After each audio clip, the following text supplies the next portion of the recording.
Order! Order! You are an incorrigible delinquent at times. Behave yourself, man!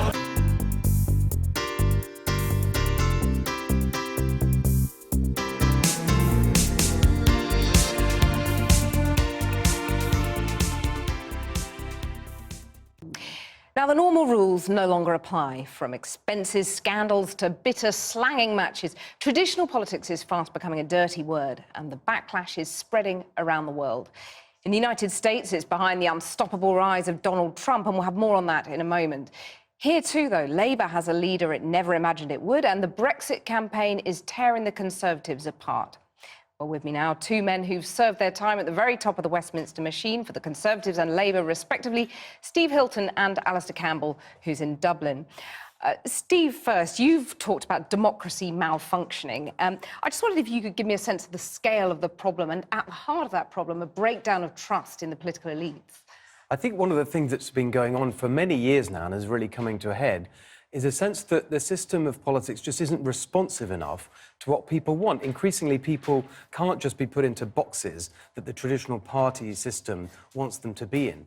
Their views about political issues and what they want to see happen are more of an interesting mixture. And yet, come election time, it's basically Labour or Tory, the same old stale two-party system. And more people, especially younger voters, are just saying, well, that doesn't reflect who I am. Well, and come election time, I mean, our lead story tonight about the expenses, when you look at the Conservative Party failed to declare tens of thousands of pounds that were spent on hotels. I mean, it's no wonder, is it, that all feeds into this mistrust of the political elite, doesn't it? I mean, how surprised are you by those revelations? Well, I don't know anything about them because I was in California starting my business. I haven't watched them tonight. I mean, were you sort of wearily familiar with this kind of thing? Or? I think it's got not that much to do, frankly, with the underlying problem, which is that when it comes to the issues that people care about, they're not seeing the kind of combination of things being offered by party politics that they would like to see. I think people's views are very different, and that's what they really care about. I think some of the stories that you hear are certainly part of the change in trust, but I think that you've seen that for many years in different guises. I think there's something more interesting going on, which is more connected to the deeper issues that people want addressed in their lives. Well, let me turn to Alastair Campbell now. I mean, you're feeling the consequences in your party of this anti-politics movement, aren't you, with the election of Jeremy Corbyn?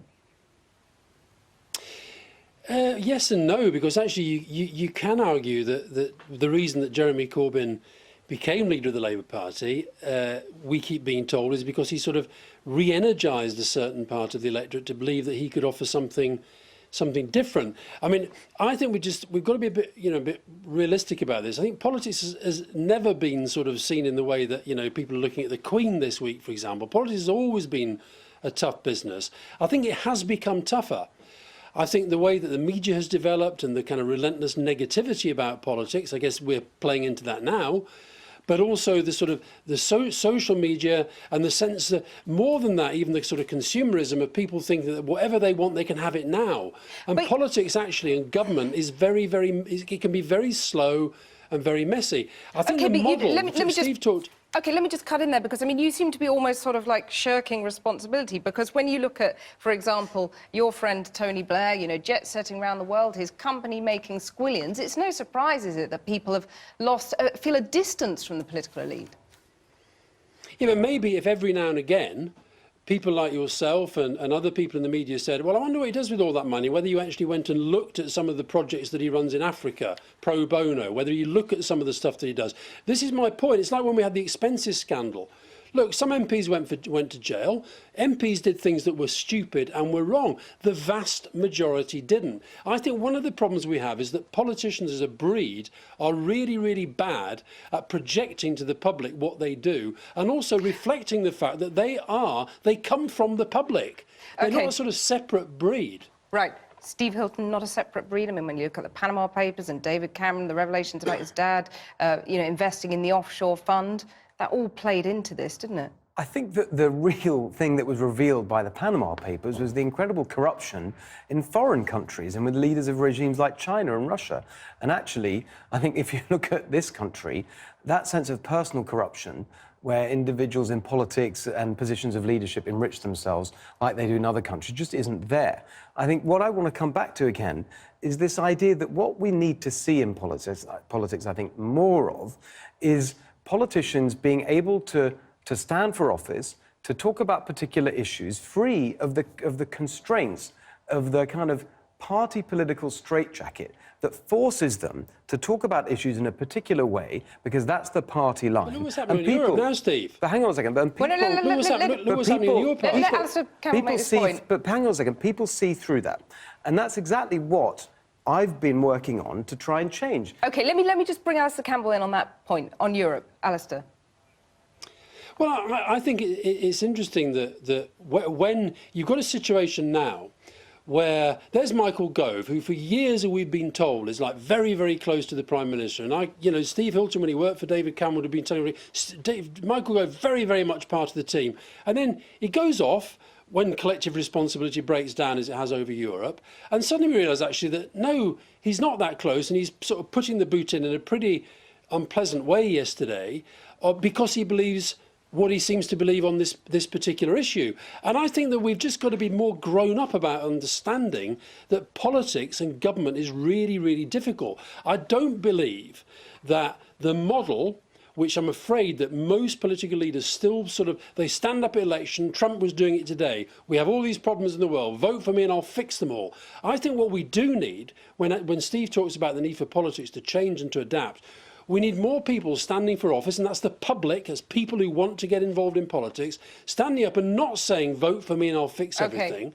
But vote for me and I can make sense of the world and I can give leadership and I can try to do my best according to what I believe. Let me bring it. We're running out of time slightly. So, Steve Hilton, I mean, EU referendum, it's classic, isn't it? The new kind of politics that you're talking about would suggest Brexit, wouldn't it? Because the EU is the epitome of the elite. I don't think there's any connection. I think that the key point here is that people increasingly, in other areas of their lives, are expecting more information, more control over the things that matter to them.